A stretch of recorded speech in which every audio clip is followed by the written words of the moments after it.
अस्सलाम वालेकुम, कैसे हैं आप लोग। आपके लिए मैंने लास्ट टाइम एक केस किया था, जिसने भी मुझे उसमें कमेंट किया। एक आदि कोई करता है, बड़ी खुशी होती है मुझे, तो ज़रूर मुझे आप बताया करें, ठीक है। आज भी मैंने आपके लिए जो केस प्रिपेयर किया है वो पुराने FCPS 2 के पेपर में से है।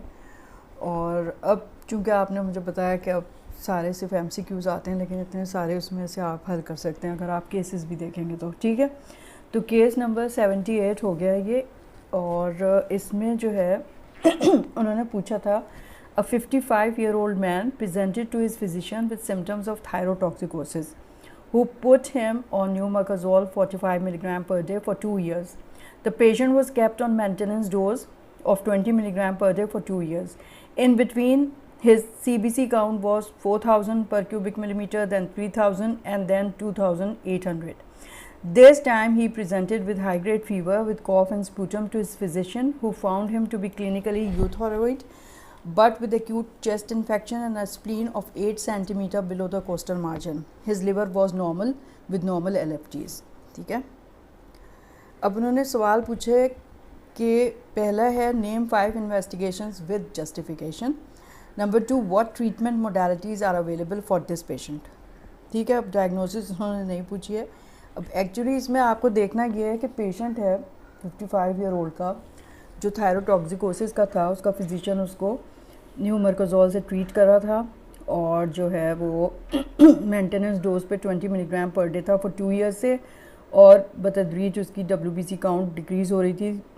कितनी हो गई? 2800, यानी कि उसको बोन मैरो सप्रेशन जैसे हो रहा है। दिस अब जो है वो हाई ग्रेड फीवर और RTI के साथ प्रेजेंट हुआ है, और क्लिनिकली उसके थायराइड फंक्शन जो है वो यूथायराइड भी है, वो सब सही है।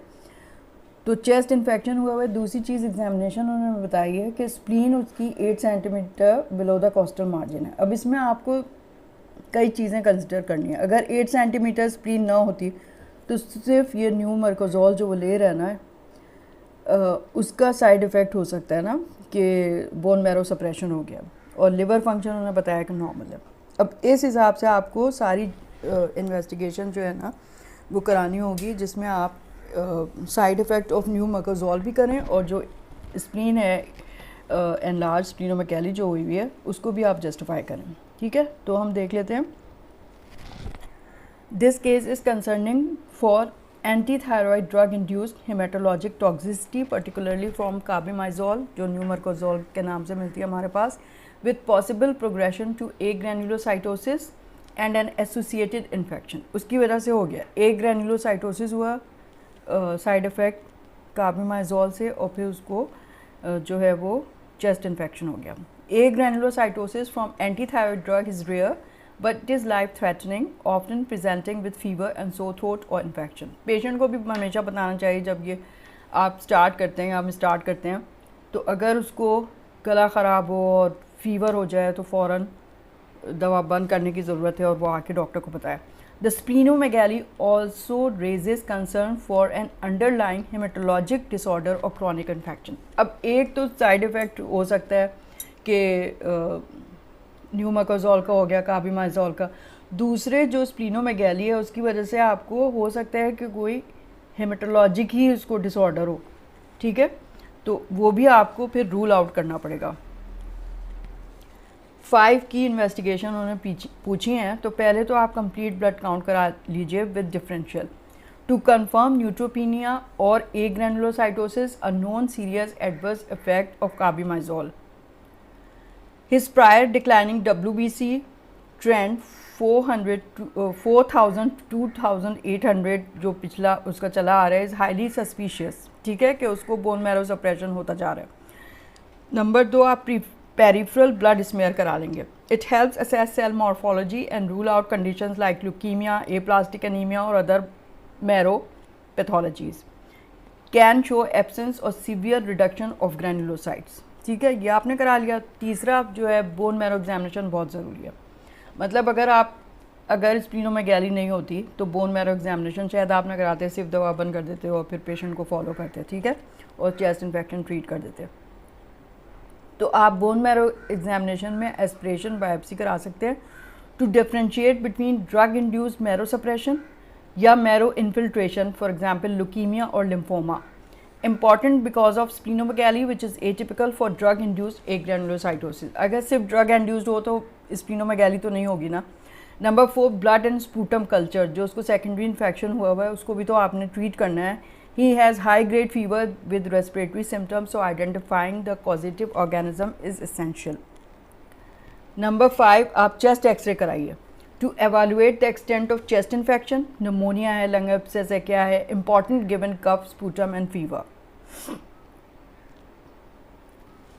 अब दूसरा उन्होंने ट्रीटमेंट मोडालिटीज़ पूछी हैं. तो सबसे पहले तो आप करेंगे इमीडिएट विड्रॉल ऑफ कार्बिमाजोल. ठीक है, this is critical if agranulocytosis is suspected. Rechallenge is contraindicated. बस फिर आप कभी नहीं देंगे उसको. ठीक है. Management of infection number 2, start broad spectrum and intravenous antibiotic immediately because neutropenic patients can deteriorate rapidly. Modify based on culture results. ठीक है, आपने शुरू करा दी, कल्चर वगैरह भेज दिए, ब्रॉड स्पेक्ट्रम दे दिए, फिर उसके बाद मॉडिफाई कर लें जब कल्चर्स अवेलेबल हो जाए. फिर तीसरा haematologic support, granulocyte colony stimulating factor filgrastim के नाम से जो मिलता है, speed recovery of neutrophils, isolation and infection control. ज़ाहिर बात है कि ल्यूकोपीनिया हुआ है, न्यूट्रोपीनिया हुआ है तो इन्फेक्शन के चांसेस हैं, तो आइसोलेट करें पेशेंट को. नंबर 4 और barrier nursing. 4 definitive management of thyrotoxicosis. Since anti-thyroid drugs are no longer safe, radioactive iodine या तो देंगे, iodine 131. Preferred definitive treatment in many older patients, surgery, subtotal और total thyroidectomy. यानी कि आपको जो है ना फिर alternate पे जाना पड़ेगा. अब अगर एक दफ़ा पेशेंट को बोन मैरो सप्रेशन हो जाए as a side effect of carbimazole तो दोबारा आप बिल्कुल भी नहीं दे सकते वो. ठीक है, तो या तो आप रेडियो एक्टिव आयोडीन से उसको ट्रीट करें या फिर जो है वो सर्जरी से करें, सब टोटल और total thyroidectomy. Consider large goitre, suspicion of malignancy, contraindication to iodine. Symptomatic control करेंगे, beta blockers like propranolol to control adrenergic symptoms. अगर उसको हो रहे हैं तो आप सिर्फ प्रोप्रानोलॉल दे सकते हैं. सपोर्टिव केयर करेंगे, 6 monitor vitals, WBC counts, treat complication, sepsis if present. ठीक है. अच्छा, रेफरेंस मैंने वहीं से लिया है, Harrison's principle of internal medicine 22nd edition 2025 का. थायराइड के ना जब आप अपनी कंसल्टेंसी इंशाल्लाह एग्ज़ाम पास कर लेंगे, शुरू करेंगे, तो आप देखेंगे थायराइड के तो बहुत आते हैं. मतलब हाइपोथायराइड तो बहुत ही कॉमन है हमारे मुल्क में, लेकिन हाइपोथायराइडिज्म भी बहुत ज़्यादा ना कॉमन है. तो अब जब भी कोई आपके पास ऐसा पेशेंट आया जो टिपिकल हिस्ट्री दे रहा है कि वेट लॉस हो रहा है और जो है वो पैल्पिटेशन है, नींद नहीं आ रही, ये सारी चीज़ें आप थायराइड फंक्शन करा के देखते हैं. और जो है उसका अभी मैंने कोई 15-20 दिन पहले एक पेशेंट मेरे पास आया था, 55 ईयर्स का था वो, और उसको बेइंतहा वीकनेस थी और यहाँ गले में ना थोड़ा वो दर्द बता रहा था कोई हफ्ता 10 दिन से. ठीक है. और क्या हुआ था, उसको पैल्पिटेशन हो रही थी, वेट लॉस हो रहा था. और जब मैंने थायराइड फंक्शन कराया, ESR कराया तो वो 100 आ गया. थायराइड फंक्शन कराया तो TSH सप्रेस आ गया, T4 जो है उसको बहुत बड़ा हुआ आ गया, यानी थायरोटॉक्सिकोसिस यानी कि उसको कंफर्म हो गया. फिर उसके बाद मैंने अब हमेशा जो है ना आप फिर थायराइड स्कैन कराएं. थायराइड स्कैन से आपको पता चल जाएगा कि हाइपरथायरॉइडिज्म है या नहीं. ठीक है. थायरोटॉक्सिकोसिस किस वजह से हो रहा है, हाइपरथायरॉइडिज्म यानी कि जो थायराइड ग्लैंड है वो ओवर एक्टिव हुआ है या नहीं हुआ. तो उसके आया कि कोई उसके आयोडीन अपटेक आई नहीं, बहुत ही मिनिमल, यानी उसको जो पेन वगैरह था, ESR बढ़ा हुआ था, तो उसको एक्यूट जैसे कहते हैं ना सब एक्यूट थायरॉइडाइटिस वो हुआ था, यानी कि डैमेज हुआ था. तो किसी भी चीज़ से, वायरल इन्फेक्शन, बैक्टीरियल इन्फेक्शन, सब चीज़ से हो सकता है जो टेम्प्ररी होता है, यानी कि पहले हाइपोथायराइड स्टेट होती है, फिर followed by hypothyroid state and then recovery phase. तो उसमें जो है उसका, तो ये करा के आपने देख लिया, तो आप इसमें आप वो देंगे एंटी थायराइड ड्रग, कोई रोल होगा उसका एंटी थायराइड ड्रग का. जब बन ही नहीं रहा है तो क्यों देंगे, तो मतलब नहीं देते उसमें. इसमें या तो आप एस्प्रिन देते हैं, उसकी लार्ज डोजेज देते हैं 500 मिलीग्राम एवरी 4 आवर्स. ठीक है. या फिर आप जो है वो दे देते हैं क्या, एनसेड कोई सा भी दे दें, और उसके साथ जो है ओमेप्रोजोल दे दें. और अगर पेशेंट के सीवियर सिम्टम्स हैं तो फिर आप उसको स्टेरॉइड देते हैं, यानी कि डेल्टा कॉर्टिन से आप ट्रीट करते हैं महीना भर। फिर उसके बाद आप उसको मॉनिटर करते रहते हैं। पहले हाइपरथायराइड फेज़ होता है, फिर जो है उसको हाइपोथायराइड हो जाता है, फिर उसके बाद रिकवरी हो जाती है फाइनली, ठीक है। तो ये इतना ज़रूरी है कि अगर किसी पेशेंट का हाइपरथायराइडिज्म, आपको जैसे थायरोटॉक्सिकोसिस आप सपोज करेंगे ना, पहले हाइपरथायराइडिज्म कैसे करेंगे जब तक आप स्कैन नहीं कराएंगे, ठीक है।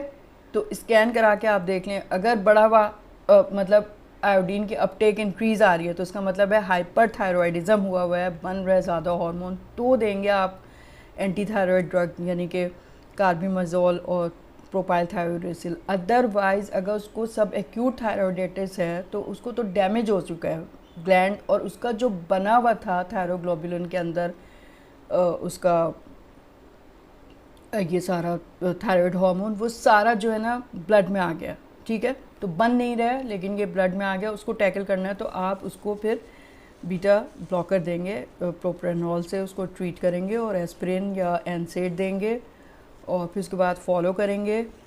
और आपको कोई थायरॉयडाइटिस में जो है वो एंटी थायराइड ड्रग देने की ज़रूरत नहीं होती। तो ये मैंने इस तरह से ट्रीट किया उसको, तो माशाल्लाह पेशेंट ठीक है, ठीक है। तो बहुत ज़रूरी होता है कि आप जैसे ही थायराइड बड़ा हुआ आया आपने फटाफट जो है वो एंटी थायराइड ड्रग शुरू करा दी, नहीं, पहले आप स्कैन करा के देखिए, ठीक है, उसकी आयोडीन की अपटेक देखिए, ठीक है। चले, ओके, प्लीज़ ज़रूर लिखिएगा, मुझे कमेंट कीजिए। Thank you so much. खुदा हाफिज़, खुदा हाफिज़।